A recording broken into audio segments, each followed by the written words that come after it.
పేద మధ్యతరగతి ప్రజల సొంతింటి కళ నిజం చేసుకునేందుకు క్రేడై ప్రాపర్టీ షో ఎంతగానో దోహదపడుతుందన్నారు క్రేడై హైదరాబాద్ ప్రెసిడెంట్ రాజశేఖర్ రెడ్డి. హైదరాబాద్ బంజారాహిల్స్ క్రేడై కార్యాలయంలో 13వ ప్రాపర్టీ షోకు సంబంధించిన వివరాలను ఆయన వెల్లడించారు. హైదరాబాద్ హైటెక్స్ ఎగ్జిబిషన్ సెంటర్లో మార్చి 8 నుంచి 10వ తేదీ వరకు ప్రాపర్టీ షో నిర్వహిస్తున్నట్లు రాజశేఖర్ రెడ్డి తెలిపారు. మనందరికి కూడా లాస్ట్ 5-6 ఇయర్స్ వచ్చిన ప్రాజెక్ట్స్ ఏంటి అనేది కూడా చాలా పెరుగున్నాయి.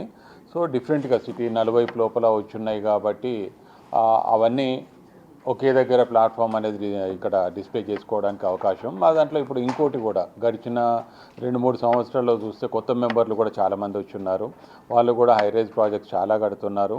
దాంతోపాటుగా హైరైజ్ అనేది ఒకటే కాకుండా సిటీకి నలువైపు లోపల అవైలబిలిటీ అనేది different parts of the city లోపల ఉండే ఆ ప్రాజెక్ట్స్ అన్నీ కూడా ఇక్కడ డిస్ప్లే చేసే అవకాశం ఉంటుంది. కస్టమర్కి ఒకే దగ్గర వచ్చేసి వాళ్ళు ఐడెంటిఫై చేసుకొని సెలెక్ట్ చేసుకొని నచ్చిన ప్రోడక్ట్ నచ్చిన ఫ్లాట్ కానీ విల్లా కానీ ప్లాట్ కానీ తీసుకునే విధంగా చేయడమే మా ముఖ్య ఉద్దేశము. దీంతో పాటుగా క్రెడై హైదరాబాద్ నుంచి వి స్టార్టెడ్ ద క్యాంపెయిన్. మేము కొంచెం సోషల్ మీడియా లోపల క్యాంపెయిన్ ఇప్పుడు అందరికీ రీచ్ అవుతుంది. దాంతోపాటుగా కూడా కొన్ని టీవీ ఛానల్స్లో కూడా మొదలైంది. గవర్నమెంట్ ఏ దిశ లోపల మన రియల్ ఎస్టేట్ నిర్మాణ రంగాన్ని ముందుకు తీసుకుపోతుంది అనే దాని మీద ఇప్పుడు ఫోకస్ చేయాలి.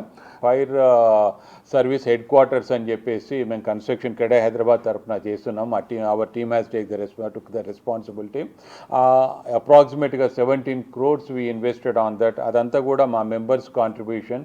we constructed చాలా ఇటువంటి కార్యక్రమాలు చేసుకుంటాము. నిర్మాణ రంగానికి కావాల్సిన పాలసీలలో కూడా మేము గవర్నమెంట్ తోటి సమన్వయంతో చేసుకుంటాం.